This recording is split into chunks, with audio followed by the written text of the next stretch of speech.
Missing ആണ്, അതുകൊണ്ട് പരാതി കൊടുത്തിട്ടുണ്ട്.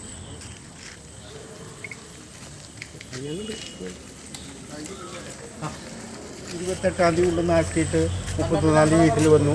പിന്നെ വീണ്ടും 3-ാം തീയതി തിങ്കളാഴ്ച പോയി.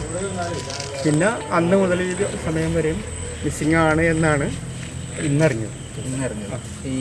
ഈ വീഡിയോ അപ്ലോഡ് ചെയ്തല്ലേ, കുറച്ച് കാര്യങ്ങളുണ്ട് അതിൽ ആരെങ്കിലും പറയിപ്പിച്ചേക്കുന്നതാണ്. അങ്ങനെ ഞാൻ സംശയിക്കുന്നു, അല്ലാതെ ഇപ്പോൾ പറയേണ്ട കാര്യമുണ്ടാണ് അല്ലേ. ഇതിൽ ബെൽറ്റിനെ അടിച്ചിട്ടില്ലെന്നൊക്കെ പറയുന്നുണ്ട്. അതെ, അതിൻ്റെ പാടുകളുണ്ടല്ലോ. ഡോക്ടർ അത് സ്ഥിരീകരിച്ചിട്ടുള്ളതല്ലേ, സർട്ടിഫൈ ചെയ്തിട്ടുള്ളതല്ലേ. ബെൽറ്റിന് അടിച്ച പാടുകൾ, തലയിലെ മുഴ, പിന്നെ മൂക്കിൽ നിന്ന് ബ്ലഡ് വന്നത്, കാറിൽ നിന്ന് കിട്ടിയത്, ഇതൊക്കെ അതിൽ വരുന്നുണ്ടല്ലോ. ശരിക്കും തിരുവനന്തപുരത്ത് ചെന്നൈയുടെ ഇതിലാണ്.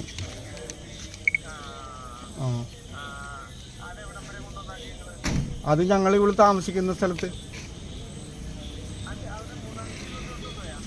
3-ാം തീയതി കൊണ്ടുപോയില്ല ഞങ്ങൾ. ഇനി 28-ാം തീയതിയാണ്. പിന്നെ 3-ാം തീയതി ഇവിടെ താനേ പോയല്ലേ, അതല്ലേ. അതെ.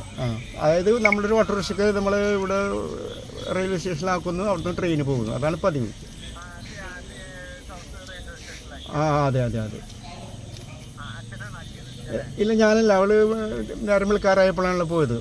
അവ തൊട്ടടുത്ത് നമ്മുടെ കൂട്ടുകാരൻ സ്വന്തക്കാരനുണ്ട്, അവൻ്റെ ഓട്ടോറിക്ഷക്കാരൻ കൊണ്ടുപോകണത്. വിളിച്ചിട്ട് കിട്ടുന്നില്ലല്ലോ. മോള് ഇന്നലെ തൊട്ട് വിളിക്കണമല്ലോ. അപ്പോഴാണല്ലോ ഞങ്ങൾ ഓഫീസിൽ വിളിച്ചപ്പോഴാണല്ലോ മനസ്സിലാകുന്നത് ഇങ്ങനെ ഇവള് 3-ാം തീയതി മുതൽ ലീവിലാണെന്ന് അറിയണത്.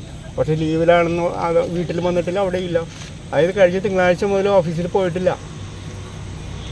അപ്പോൾ 5-8 ദിവസമായിട്ട് ഈ കക്ഷി ഇല്ലല്ലോ. അപ്പോൾ ഇത് എവിടെയായിരിക്കും. അപ്പോൾ ഞാനിപ്പോൾ ഇവിടെ വടക്കേക്കര പോലീസ് സ്റ്റേഷനിൽ പരാതി കൊടുക്കാനായിട്ട് വന്നിരിക്കുന്നു.